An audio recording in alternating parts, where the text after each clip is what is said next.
thank you for being here on this very important day when we get to announce core stage complete for, in fact, the SLS rocket, the most powerful rocket ever built in human history.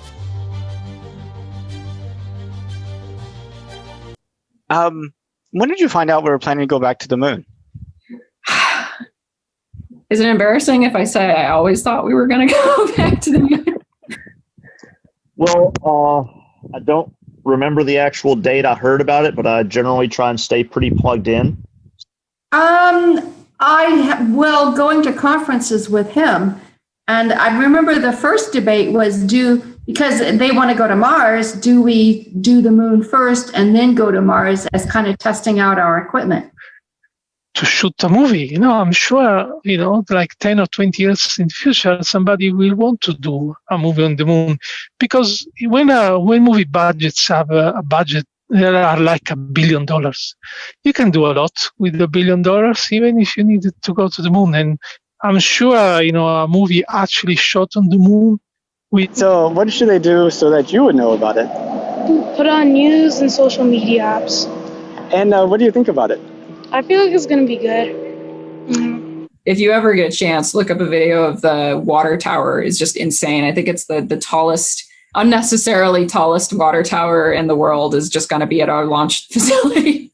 They're really planning it out, man. The amount of thought and work that has gone into the New Glenn launch and that entire facility is just insane. Every time we get an email about it, I'm just like, glad I'm not working on it because it has been in the works forever. And meeting an astronaut is like meeting a rock star a lot.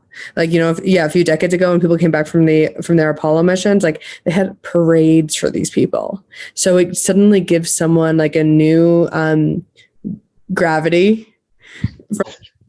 So the Hawk was just soaring. He was going, I'm going to say like 100 feet below us, but we basically gained on him and passed him from behind. We gained a little altitude so we would not accidentally have a collision.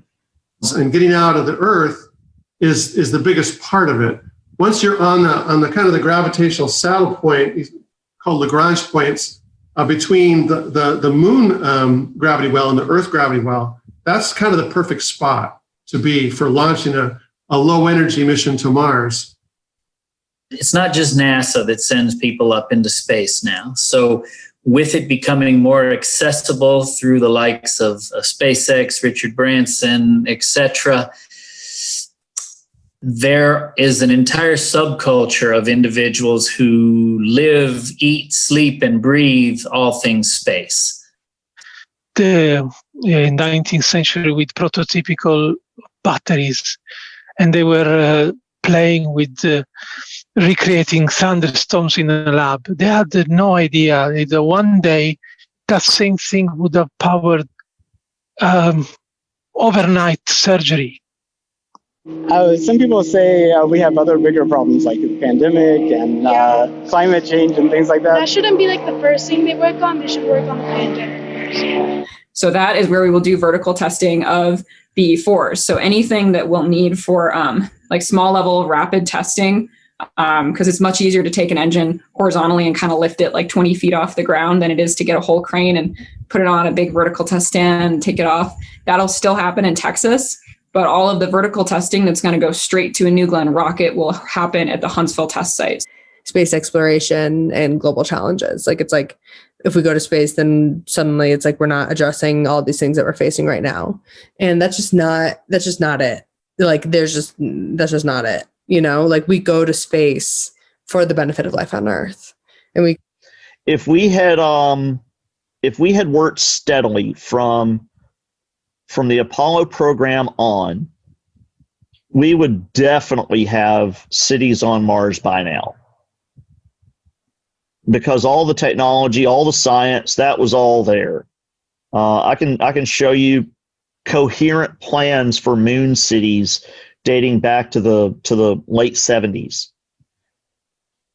Right. So if you play the lessons back from Biosphere 2 and look at Biosphere 1, it's a closed system. We all have to figure this out together. And I think human spaceflight helps with that vision because, like your picture there, you can see it behind them. Yes, they're living together in one tiny commune on lunar soil, but we're all living together right behind them on that little planet. I mean, especially if, and regardless of anyone's belief, what if we find proof of life other than on Earth? I mean, that would change everything from 5,000 BC to present. That would challenge every belief that most people have on this planet. Thank you so much. Thank you. Bye-bye. Bye.